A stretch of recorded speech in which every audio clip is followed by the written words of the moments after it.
2 Corinthians chapter 12. It is not expedient for me, doubtless, to glory. I will come to visions and revelations of the Lord. I knew a man in Christ above 14 years ago, whether in the body I cannot tell, or whether out of the body I cannot tell, God knoweth. Such an one caught up to the third heaven. And I knew such a man, whether in the body or out of the body I cannot tell, God knoweth, how that he was caught up into paradise, and heard unspeakable words which it is not lawful for a man to utter. Of such an one will I glory. Yet of myself I will not glory, but in mine infirmities. For though I would desire to glory, I shall not be a fool, for I will say the truth. But now I forbear, lest any man should think of me above that which he seeth me to be, or that he heareth of me. And lest I should be exalted above measure through the abundance of the revelations, there was given to me a thorn in the flesh, the messenger of Satan to buffet me, lest I should be exalted above measure. For this thing I besought the Lord thrice, that it might depart from me. And he said unto me, My grace is sufficient for thee, for my strength is made perfect in weakness. Most gladly, therefore, will I rather glory in mine infirmities, that the power of Christ may rest upon me. Therefore I take pleasure in infirmities, in reproaches, in necessities, in persecutions, in distresses for Christ's sake.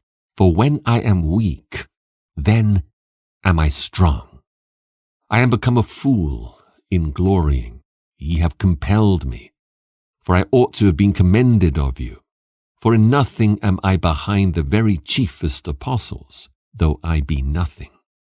Truly the signs of an apostle were wrought among you in all patience, in signs and wonders and mighty deeds.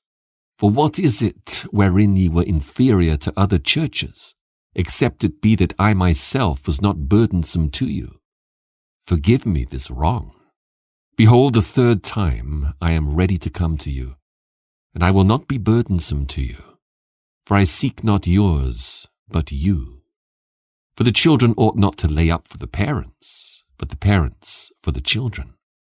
And I will very gladly spend and be spent for you, though the more abundantly I love you, the less I be loved.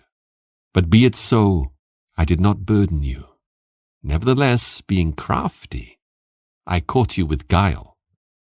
Did I make a gain of you by any of them whom I sent unto you?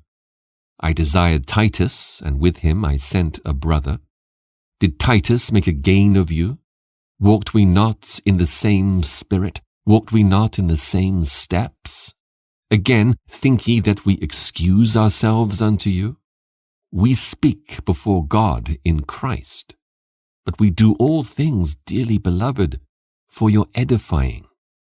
For I fear lest when I come, I shall not find you such as I would, and that I shall be found unto you such as ye would not, lest there be debates, envyings, wraths, strifes, backbitings, whisperings, swellings, tumults, and lest when I come again, my God will humble me among you, and that I shall bewail many which have sinned already, and have not repented of the uncleanness and fornication and lasciviousness which they have committed.